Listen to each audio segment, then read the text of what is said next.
I've been married to my wife for 10 years and we're a mixed race couple. I'm Asian and she's Caucasian. I've gotten along with her family, MIL, BIL, SIL. But I always felt like her father-in-law and other sister-in-law, Sarah, never liked me. I'm a professionally trained chef with 15+ years of experience and I work at a high-end Chinese restaurant, a spin-off of a popular one in Beijing, in a large US city. My crew and I have won several awards, and I've been explicitly told I'll be the next executive chef. Sarah is also a professionally trained chef and works at a popular upscale French restaurant in the city.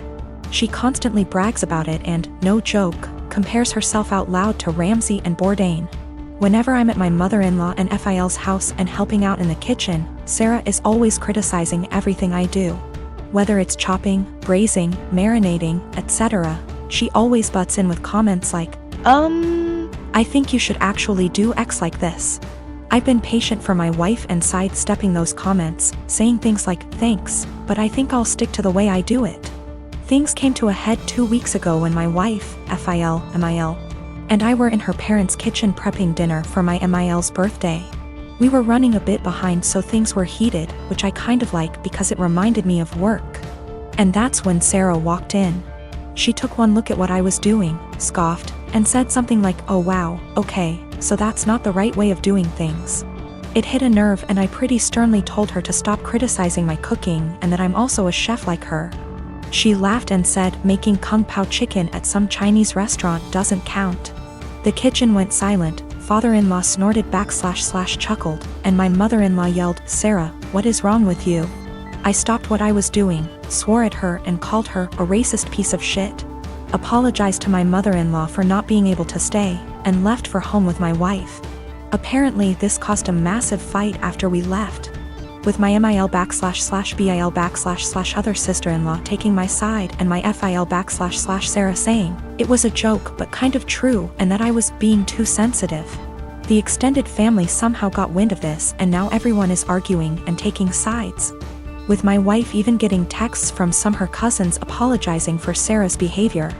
Despite being on my side, my wife is begging me to apologize so that the fighting will stop, but I refuse to because Sarah and her blatant racism.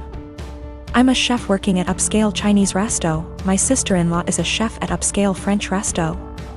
She's critical of my cooking skills and has now called it making kung pao chicken at a Chinese restaurant. Family at war, wife begging me to apologize.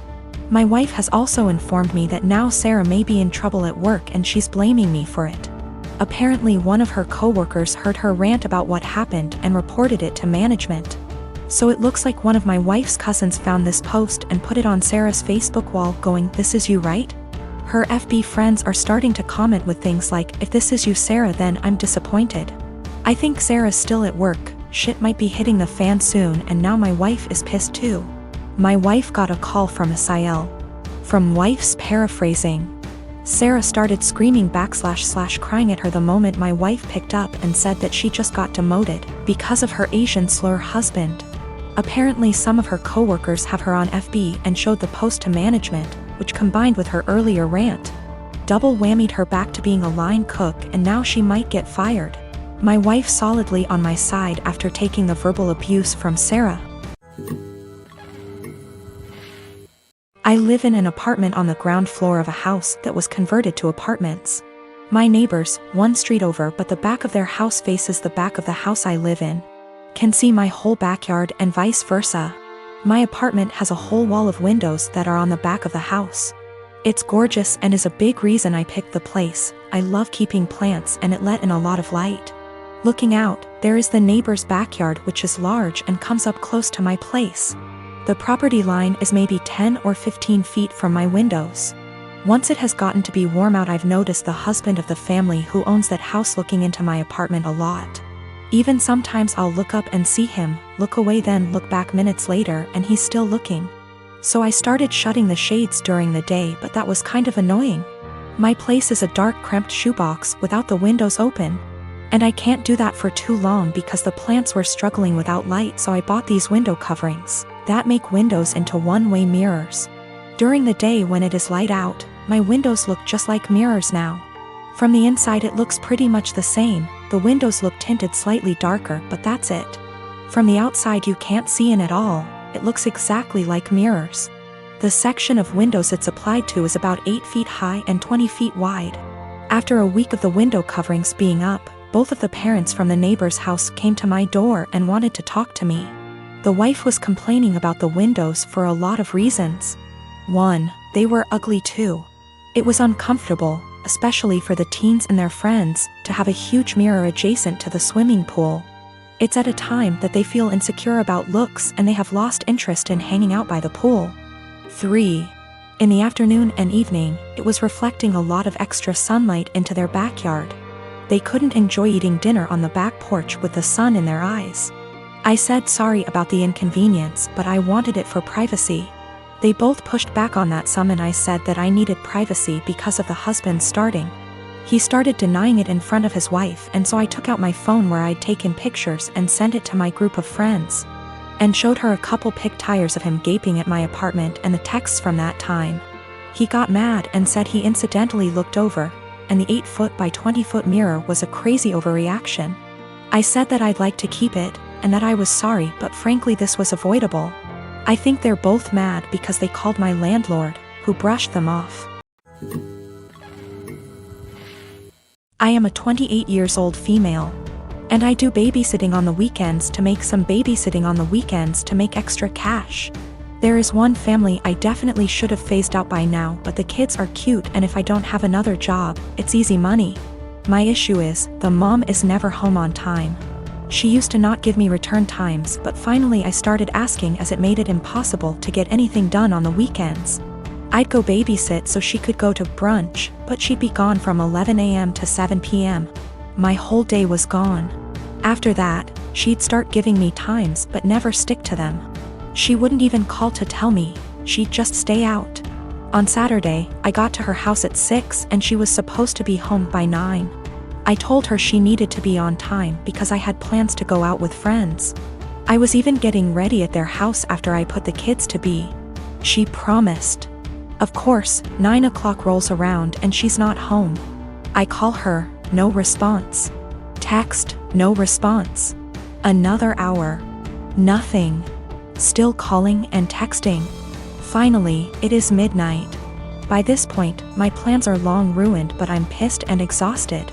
I call her and leave a voicemail saying if she's not home in the next hour, I'm considering the kids abandoned and calling the cops. I also text her this. I try calling her 30 minutes later and it goes to voicemail on the second ring. I text her again and she leaves me on read. If she had reached out saying, hey, I'm staying out until X time, I would have stayed. I don't know any of her family nor the father of the kids, so I can't call them. I gave her a grace period of 15 minutes and tried calling again, finally called the cops, non-emergency line.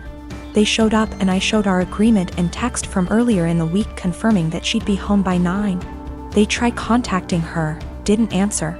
I was dismissed and they took the children to the police station. I go home and go to bed.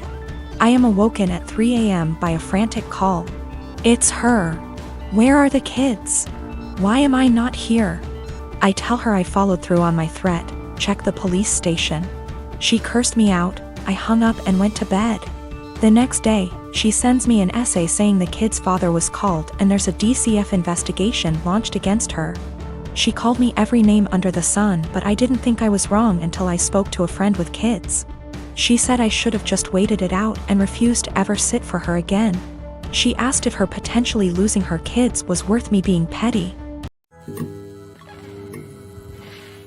When I was 19 and a sophomore in college, I had a boyfriend I thought I really loved.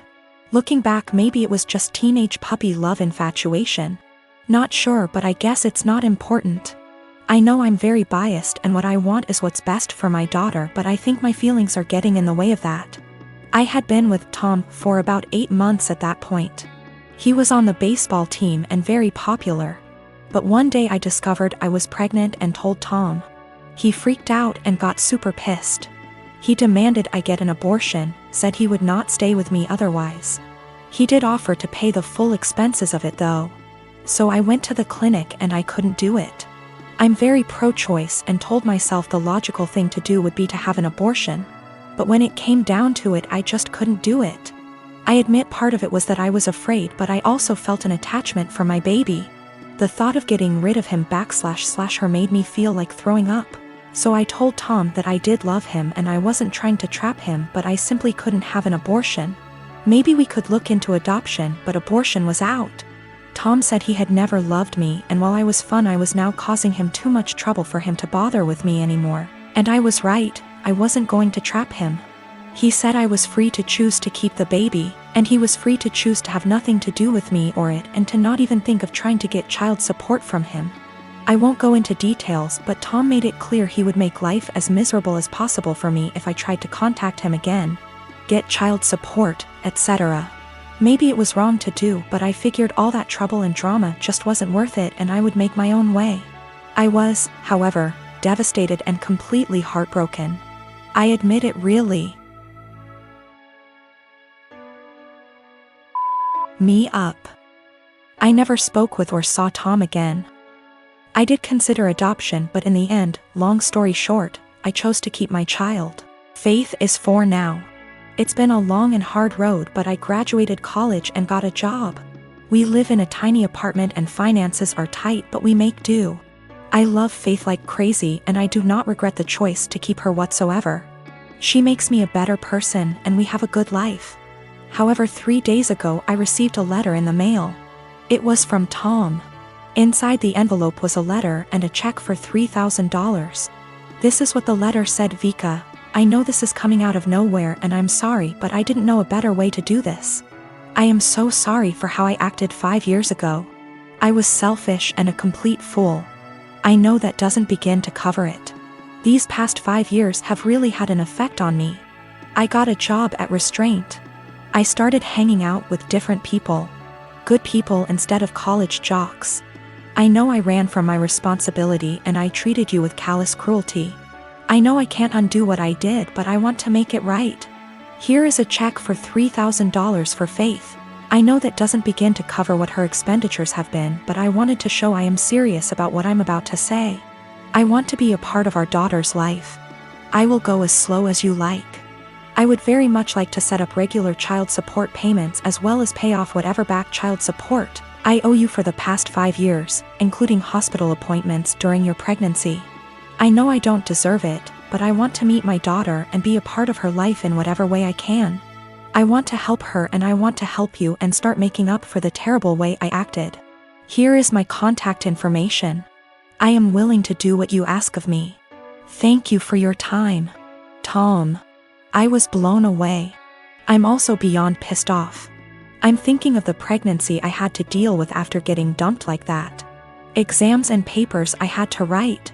Giving birth to her on my own. The late night feedings, all the diaper changes, the constant crying. Trying to afford clothes to keep Faith warm during the winter as she grew while also making sure she didn't go hungry, the tantrums. The first steps, first words, the potty training. He wasn't there for any of that, and now he just wants to come waltzing into her life like nothing happened. After doing whatever he felt like now that Faith is out of the unfunny baby years and she's a well-behaved child who can now carry on a conversation and knows how to use toilet and doesn't wake up every 2 hours. Faith has started asking questions like, where is her daddy? How come she doesn't have a daddy? And I've been doing my best. I've been saying mommy doesn't know where daddy is, true until now.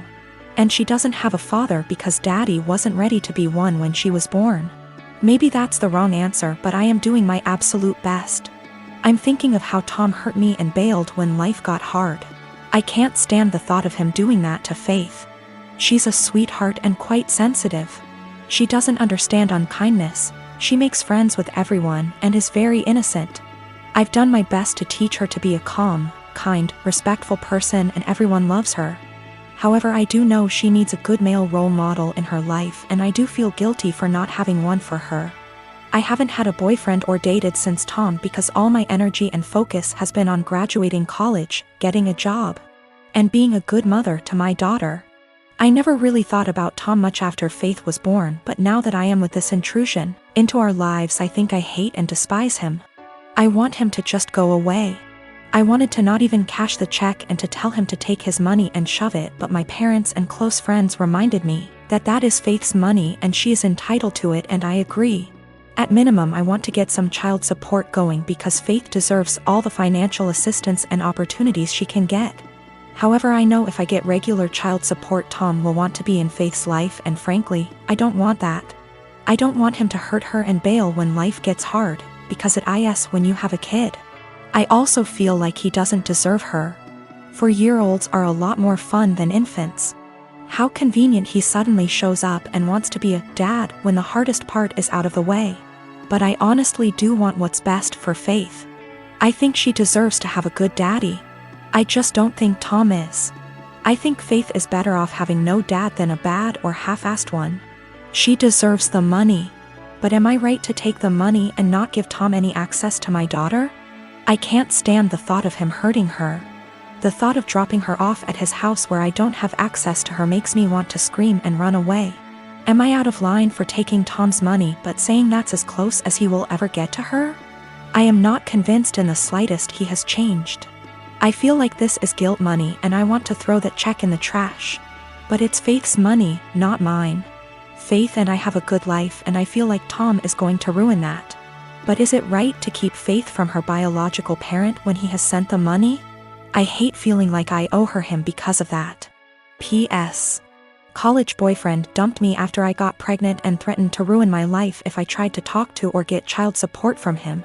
Almost 5 years later, I get a $3,000 check in the mail and a letter apologizing for what he did, and saying he wants to be a dad. I want to tell him to stay the hell away from us, but I want what's best for my child. Tom is listed as the father on the birth certificate.